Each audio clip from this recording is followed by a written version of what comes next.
Hi, my name is Haunzer from TSM Haunzer, and this is my basic champion guide to Maokai. I think Maokai is pretty decent in solo queue, just because he has a pretty strong laning phase. He doesn't really lose lanes super hard if you're able to play right and just play for farm. And he can be really impactful in team fights later on, and just skirmishes overall.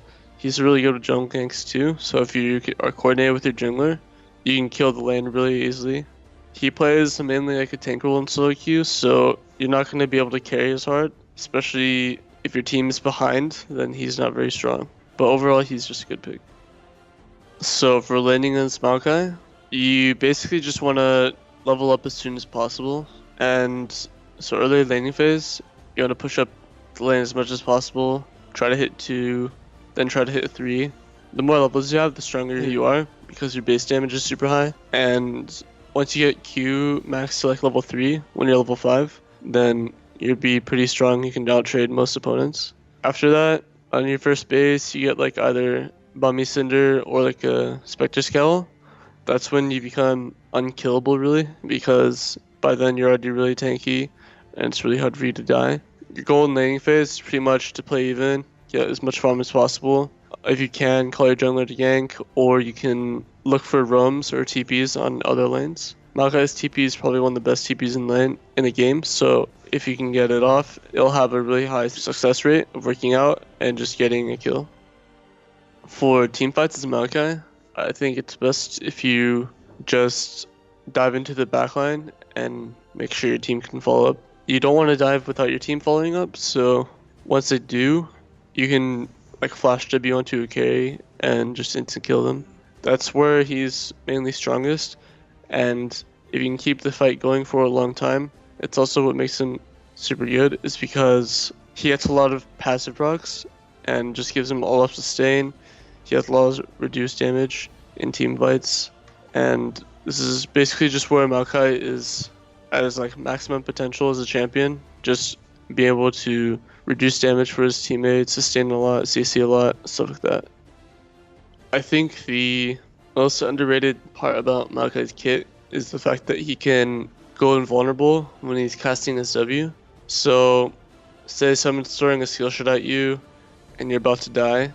If you cast a W onto a creep, you can dodge the skill shot and not get hit by it. It's like a really underused mechanic, but it's super useful at times. Other mechanics are like, if you're going for a trade, I think the most efficient trade is to E onto the champion, W onto the champion, and then Q them. It does the most damage because you get like both procs of your E, and you can pretty much hit all your spells on the champion. For runes on Maokai, I like to run flat attack speed reds, armor yellows, magic resist blues, and AP quints. In general, I think attack speed's better than magic pen, just because Maokai is very poor lust sitting under tower. Attack speed's really helpful for that, and it's also allows you to proc your passive much more in team fights because you auto more, or your auto goes off faster, so it's easier to proc. Maokai really doesn't scale until late game super well, so getting magic pen isn't super helpful to his damage. It just is pretty nice early game, so that's why I prefer attack speed over magic pen right now.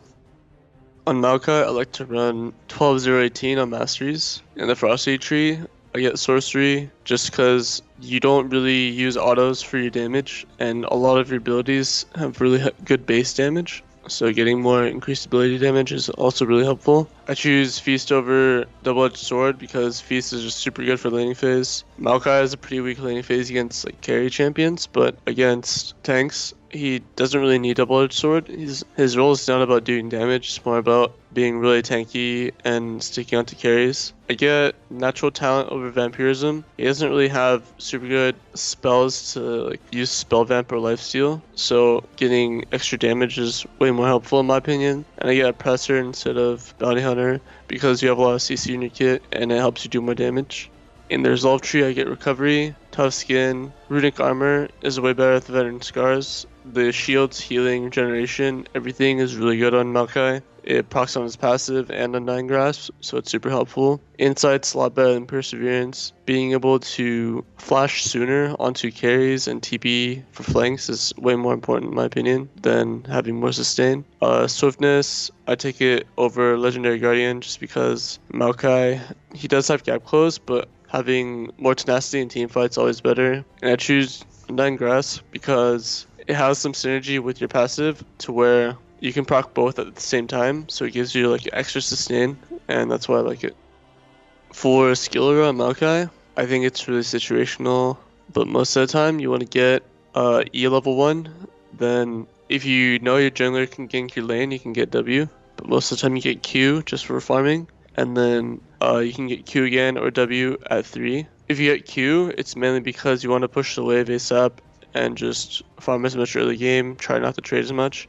But if you get W, you want to look for all-ins and look for jungle ganks. After that, you always want to max Q first, and then W, and then E last, followed by ulti whenever possible. I think this is most efficient because Sapling has like super good base damage level 1, but leveling up is not worth it compared to leveling up W.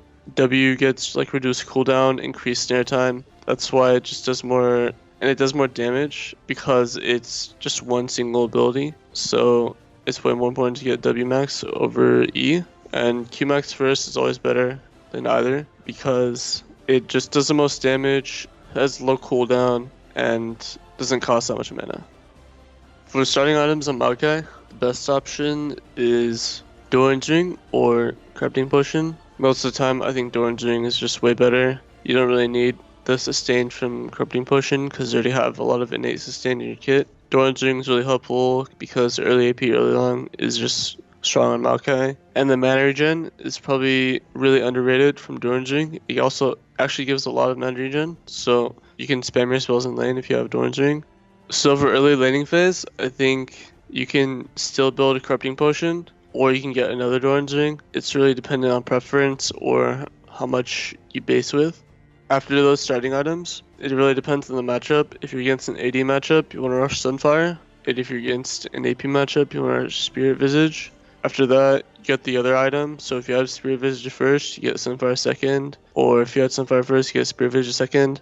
From then on, you want boots. I think the best boots are Tabby, Swiftness, or Merc Treads. And you want to get Distortion Enchantment just to help your summoner cooldowns. Those are really dependent on the enemy team comp, and they're like your lane matchup. If you're against an auto attacker, you get Ninja Tabby. If you're against like automatic damage and CC, you get Merc Treads. And Swifties are just like a solid choice overall. The following build order, I think Frozen Heart's really good if you want an armor item. You can get like a banner or just like a Banshees if you need more MR. Usually Spirit Visage and Merc Treads is already enough MR, but you can get like a different item if you want to. And usually finish off your build with like a Thorn Mill. Randuin's Omens, just another good tank item. Guardian Angel's super good on Maokai because even if he dies, when he comes back to life, he's gonna have another passive proc, so you can just keep healing up. And he has W for like invulnerability, stuff like that. Thanks for watching this basic champion guide. Make sure to check out the rest of the guides over at lolclass.com.